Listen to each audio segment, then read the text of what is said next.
Okay, here we are for the last part of our first lesson. See, this is a lot. So really it could be 2 lessons, and chances are, even if we covered all of this material in the first lesson, we would still spend most of the second lesson reviewing and refining, and then maybe finishing all the information in these videos. So please don't rush. If it's easy for you, or if you've done some of this before, then also please move on and go on to the next videos and the next steps. But don't be in a hurry. You will be more successful later if you build a stronger foundation now. So we've gotten our violin up, we've got our feet open so we're balanced. You might want to rock back and forth on your feet and make sure that you're good and balanced. You're going to find that sweet spot where you can hold it comfortably. Tabletop violin, 90-degree angle to your body, more or less. Now, when we add the left hand, we're going to keep in mind that we're not going to hold. So I like to explain it in a couple of different steps. One is that the thumb is going to go behind that first finger marker, very gently touching, not holding or grabbing. Just kind of place it there, and then just drop your hand so you don't get too attached. Come back and place it, and then drop your hand.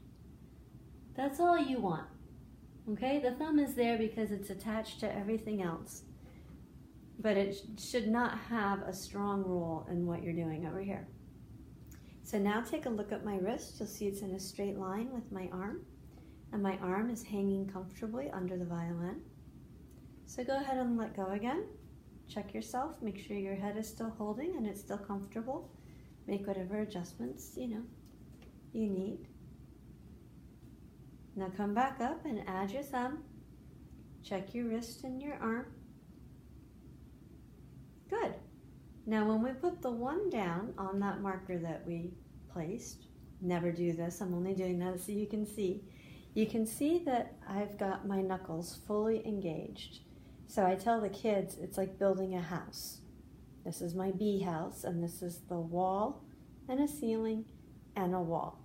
I'm also on the very tip of my finger, and I'm on the side of my finger closest to my thumb, called the thumb side corner.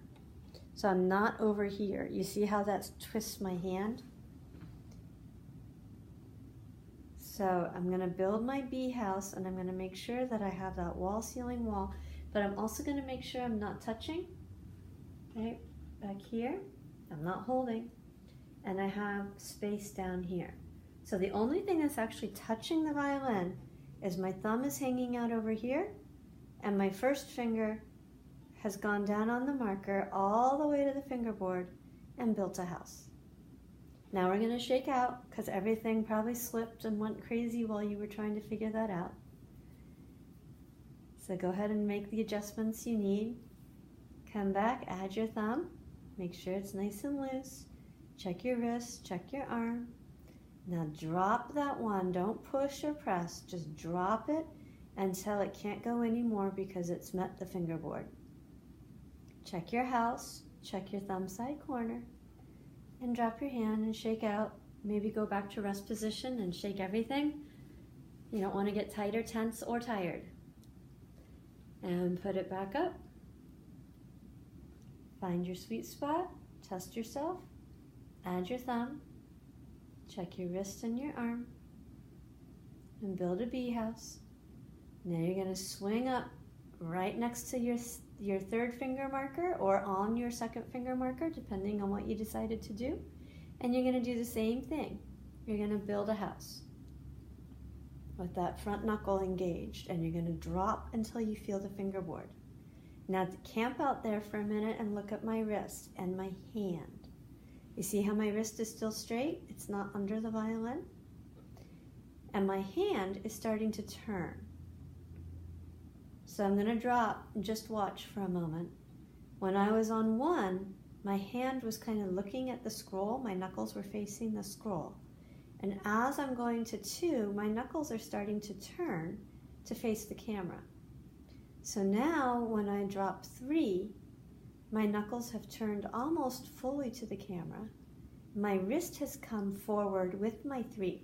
So you see how my wrist is under my finger while still not being under the violin. Shake out, come back, and build again. Check your thumb is soft, check your wrist, check your arm, build a B house, a C sharp house, and a D house. Make sure you just stay on the A string. It's the easiest by far. Check your wrist, check your hand, make sure that you're not jamming it back like that. You see how I can't reach 3 if I do that? And make sure you don't have any pancakes. And tell the kids pancakes are for breakfast. Shake out. 1, 2, 3. So as you're doing this, just keep shaking out and doing it over and over again while I talk to you. The index finger is always finger number 1. The middle finger is always finger number 2. And the third finger is always finger number 3. But they have different alphabet names or different note names on each string depending on what they're doing. So go ahead and start learning. When you're on the A string, your first finger is B, your second finger is C sharp, and your third finger is D. It's just the alphabet, right? That takes you to your next string, which is E. And we're calling it C sharp because it's raised, it's next to the 3. If we put it next to the 1, which we're not going to do for a long time, it would be C. And in that case, we would have A, B, C, and D. For reasons that are too complicated to get into, we're going to stick with C sharp for a while. Okay, so you just go back to rest position whenever you're tired. Shake out. Don't worry if this is hurting. You can see that's a little red. This is a little red. It's fine. It'll go away. It takes a long time to get one of those violin marks. Don't worry about it. So one more time, drop it down. Find your sweet spot. Tabletop violin. Lightly add your thumb. Check your wrist and your arm.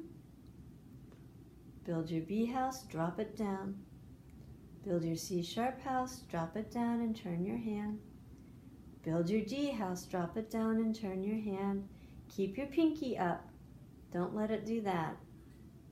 Just keep it. You can brace it against third finger for now till it gets stronger.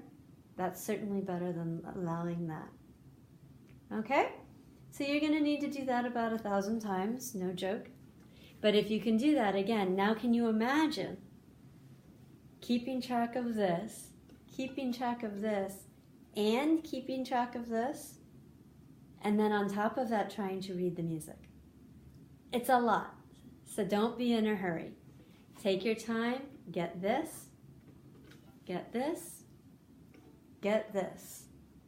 And then in our next lesson, we can start to think about making sound.